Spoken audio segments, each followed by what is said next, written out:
Welcome to the Cabral Concept, where board-certified naturopath and integrative health practitioner Dr. Stephen Cabral shares how he was diagnosed at the age of 17 with a life-altering illness and given no hope for recovery. It was only after studying and traveling all over the world did he discover how to combine ancient Ayurvedic healing practices with state-of-the-art naturopathic and functional medicine to fully rebalance the body and re-energize it with life. It's time to discover how to get well, lose weight, and finally feel alive again. And now, here's your host, Dr. Stephen Cabral.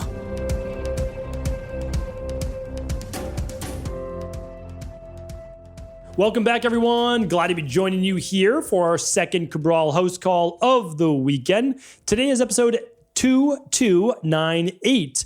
Hopefully you tuned into yesterday's show, episode 2297. All podcasts can be found at stephencabral.com/podcast if you'd like to read along with these questions. But yesterday, we answered some really great ones. I have no doubt that today's questions will be equally as amazing. But yesterday, we answered questions on the virus and how it has kicked up other viruses in people's bodies, like herpes simplex-based virus. We talked about muscle knots and stiffness in the neck and shoulders and why it will ultimately never go away with stretching or adjustments or foam rolling or et cetera, if you're not also doing other things at the same time. I explained that very simply on yesterday's show.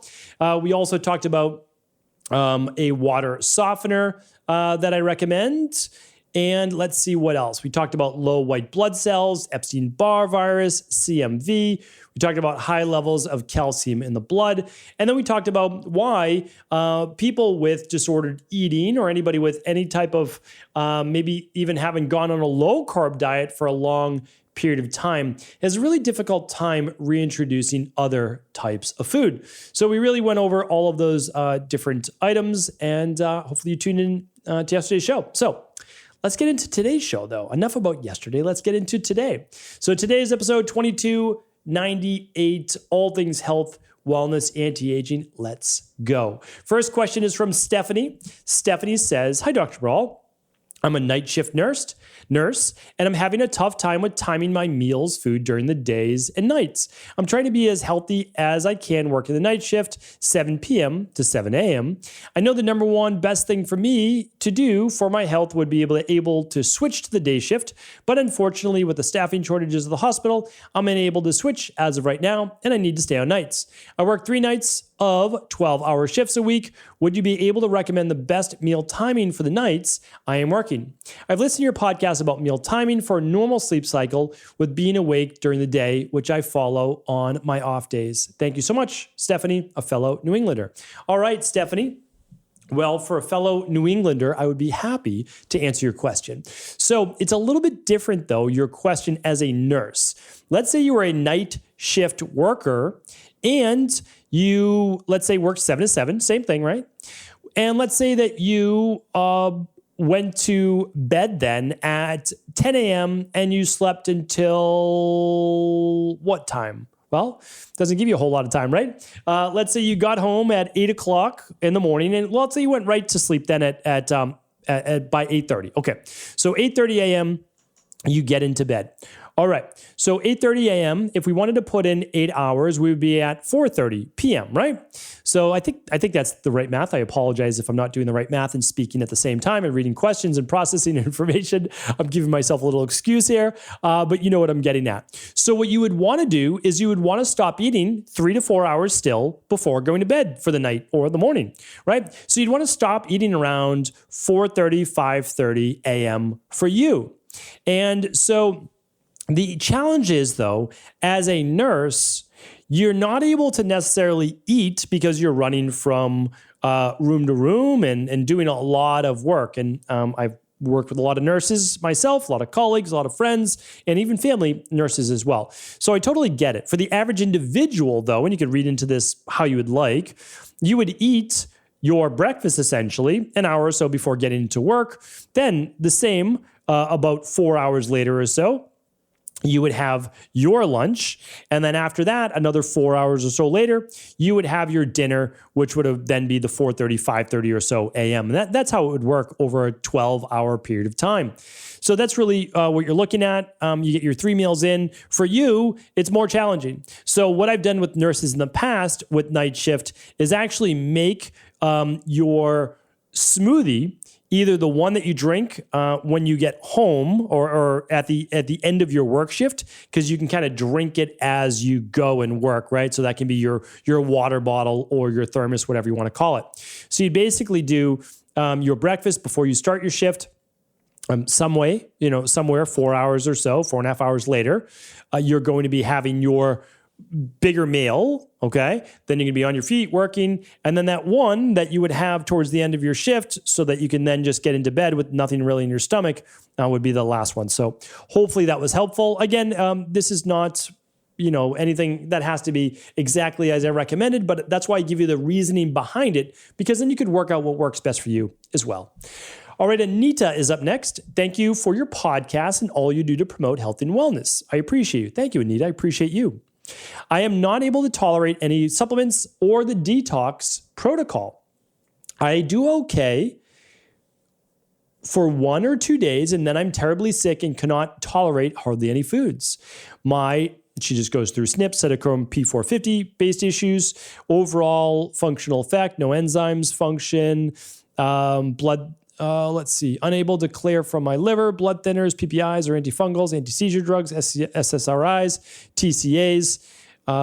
Okay, so totally get it. My question is there any enzyme I can do to reverse the effects of these genes? Thank you so much. Okay, so I don't want to get too deep into genetics right now. I'll be teaching genetics more this fall and then early 2023. And the reason is I try to do everything foundationally and succinctly, and then get deeper and deeper and deeper. So I don't want people to start getting into their genes and all these deeper things if they haven't done the foundational work.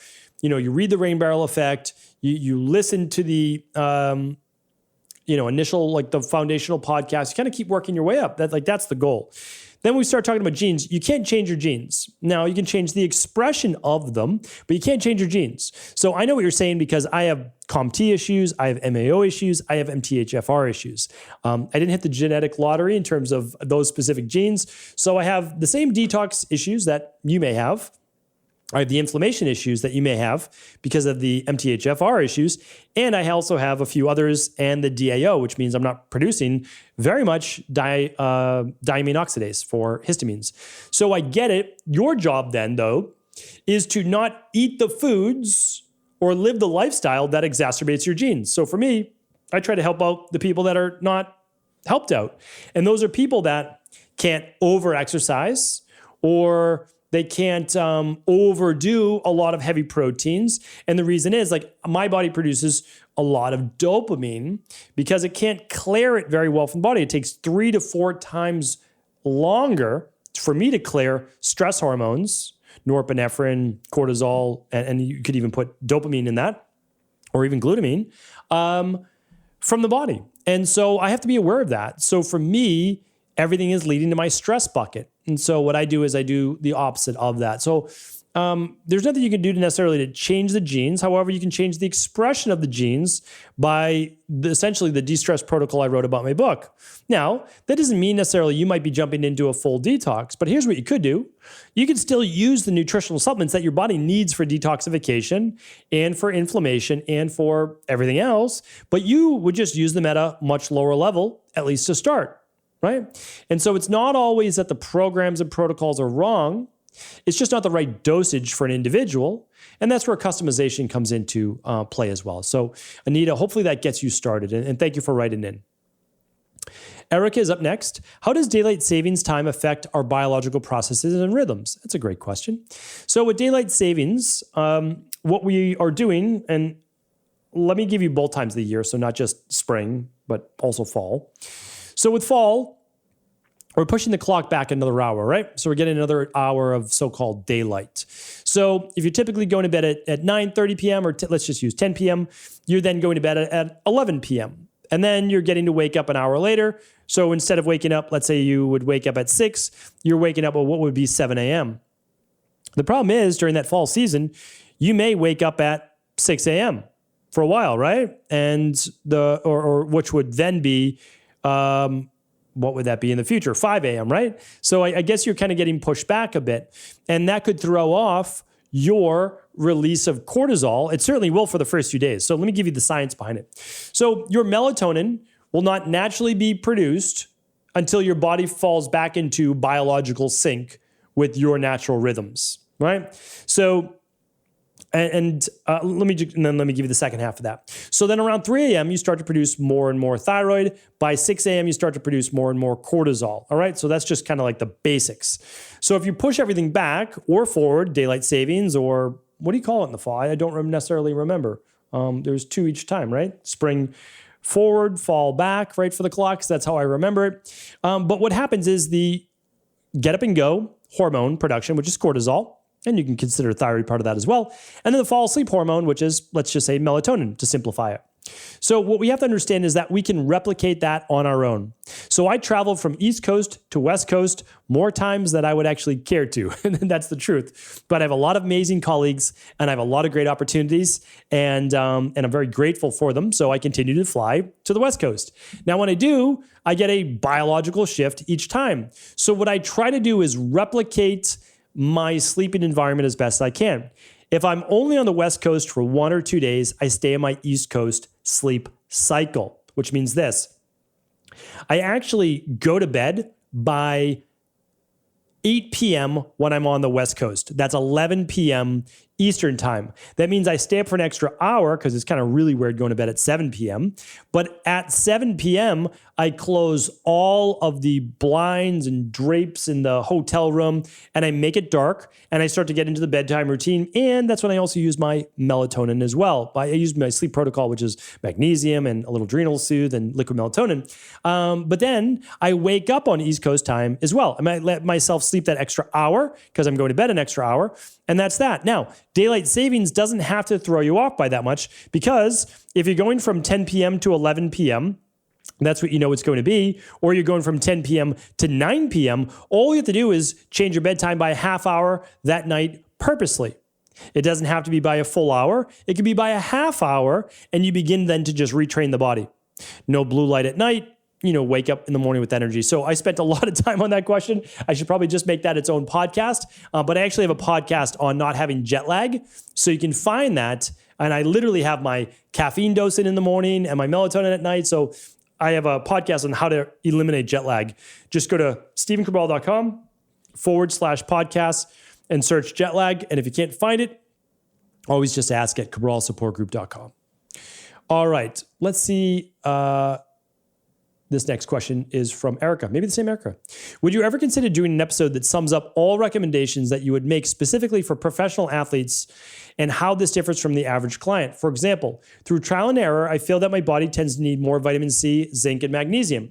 I've also found ashwagandha to help, as well as higher protein, and I also tend to feel best around 9 hours of sleep, even when my genotype is Kapha Pitta. You're a professional boxer, 2.5 to 3 hours of training a day. Walking every day. I'm a newbie to the podcast. Want to thank you because it's already become a constant part of my routine to listen every morning, which is really comforting and helpful. So I appreciate you putting all the time and effort into doing these episodes and connecting with your audience. Thank you, Erica. Also, I was wondering if you've ever heard of the hypnotist, Marissa Peer. You give so many great recommendations, and after listening to a few of your motivation mindset podcasts, I thought her YouTube videos on mindset and taking control of your inner narrative might be something you or other members might enjoy, and wanted to pay it forward. Thank you, Erica. Really appreciate you sharing that as well. I have never heard of her. I'll definitely check it out though. Again, I always keep an open mind and I love learning new things. And so absolutely, I'll check that out. So here's the thing. An athlete, just like any human being, everything is bio-individual. So I couldn't do one podcast for an athlete's diet. Just like I couldn't do one podcast ever on weight loss or one on thyroid. I have a whole course on thyroid. I have a whole course on female hormones, because remember, I always say there's only 6 to 12 variables typically for why most people are unwell. That's it. Literally 6 to 12. 6 to 12 for thyroid, 6 to 12 for rheumatoid arthritis, 6 to 12 for migraines. That's it. That's it. So I always tell my personal wellness clients and those in our Equal Life practice, no matter what, it's not going to take you more than 6 months to a year to get better. Because even if we exhaust all possibilities and we're really bad at narrowing it down through lab testing, which we're not, but we could still solve all the different variables within a 12-month period of time, right? So that's always kind of how I share with people. All right. The second part, though, is you are onto something. The more output means you need more input. And I've shared this before in many podcasts, and it goes along with Ayurveda. The more I give out in terms of energy, the more breakdown there is in this body, which means the more energy I need to take in. Diet, right? Supplements, sleep, rest, mindset, calming. That's how we rebuild, right? So for most of our athletes, they're doing 2 daily nutritional support shakes a day, so they don't have to take 1 million supplements because everything's already in there, right? So we do 2 of those a day, 1 for breakfast, 1 mid-afternoon around training, and then they'll typically add more protein to that specific shake. So now they get 2 big shakes, let's say 30 grams of protein each, great. Then they get their 2 other meals. They're going to be at 120, or so, maybe 150 grams of protein a day. That takes care of their vitamin C, takes care of their extra zinc. But yes, they may use an adrenal soothe at night. They might use our sleep health protocol at night to get extra sleep. So you're right on the money. Like you're absolutely thinking the right way. I just don't do all for everyone. Like that's where most gurus get into trouble because there is no one all for everyone. But certainly you're on the right track for sure. All right, Terry's up next. My wife thinks I have nocturnal convulsions. She said I have the symptoms as described by Dr. Google. I searched to see if you have ever discussed nocturnal convulsions on your podcast and didn't find any hits. If that is what I have, what can be done? I run the Big 5 labs and I have a good idea of my mineral deficiencies that I'm working on.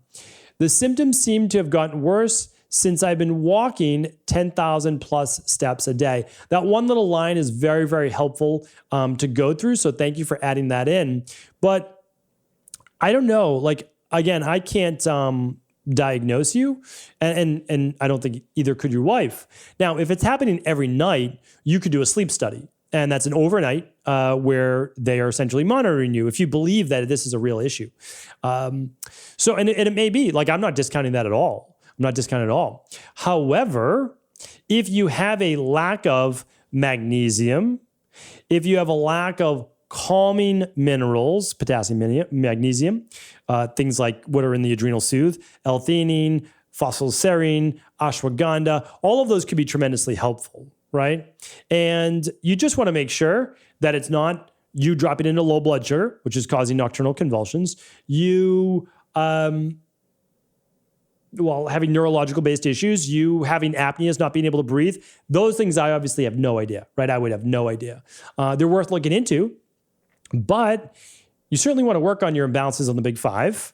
And the walking 10,000 steps, if that exacerbates it, it could be any one of the things that I just described. Could be mineral deficiencies, could be the body still amped up, could be even dropping into low blood sugar. That I don't know, but a continuous glucose monitor would tell you. And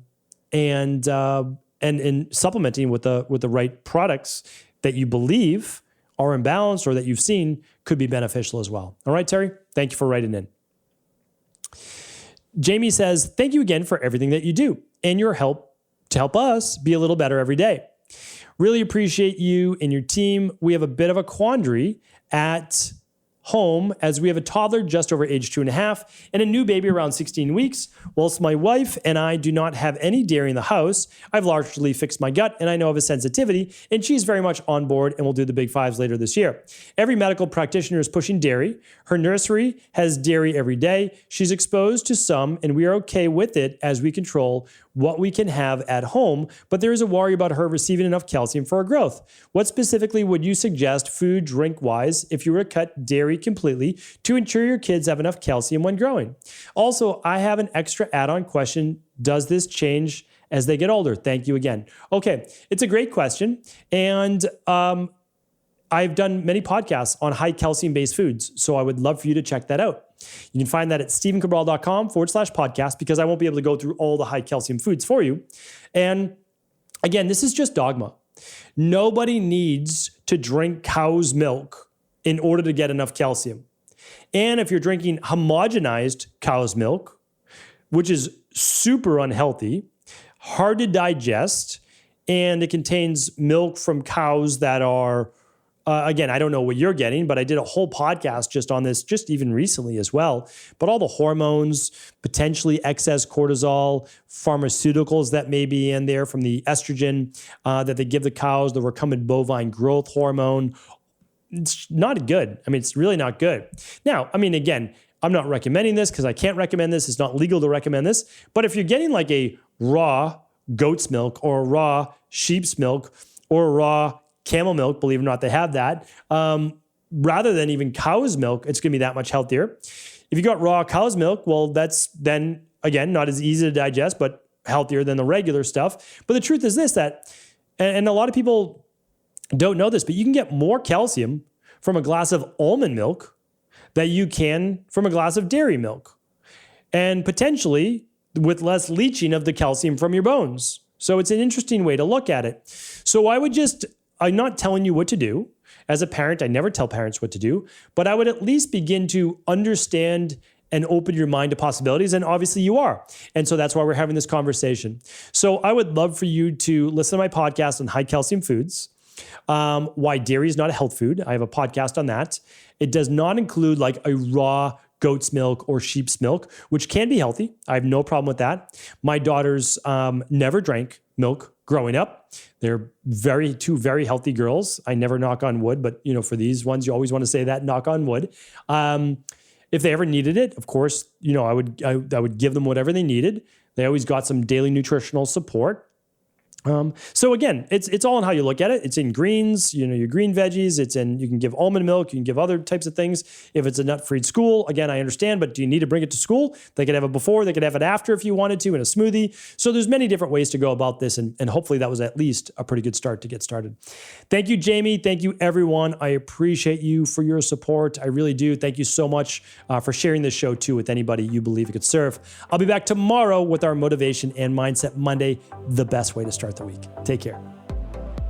Did you know that the body really only becomes sick or imbalanced in only two ways? Over time, you become deficient in vital nutrients, and you also accumulate toxins internally and from the environment. As those nutrients diminish and you increase your total toxic load, your body then begins to show the first signs of dis-ease. It's actually quite predictable, and the good news is that if we know how you began to fill up that proverbial rain barrel, we also know how to empty it to begin the healing process. I was fortunate enough to learn this ancient healing process from my mentor after suffering from debilitating diseases for close to a decade. It was only when I began to implement these techniques did I finally overcome my illnesses and go on to live a life of energy and vitality that I now enjoy. I'd like to share with you now what I discovered after traveling all over the world and how to combine the best of ancient healing wisdom with state-of-the-art science. Allow me to teach you exactly how I've been able to help over 250,000 people to empty their rain barrel and begin to transform their body and lives into what they've always hoped they could be. To get your copy of the international bestseller, The Rain Barrel Effect, simply go to stephencabral.com/rainbarrel.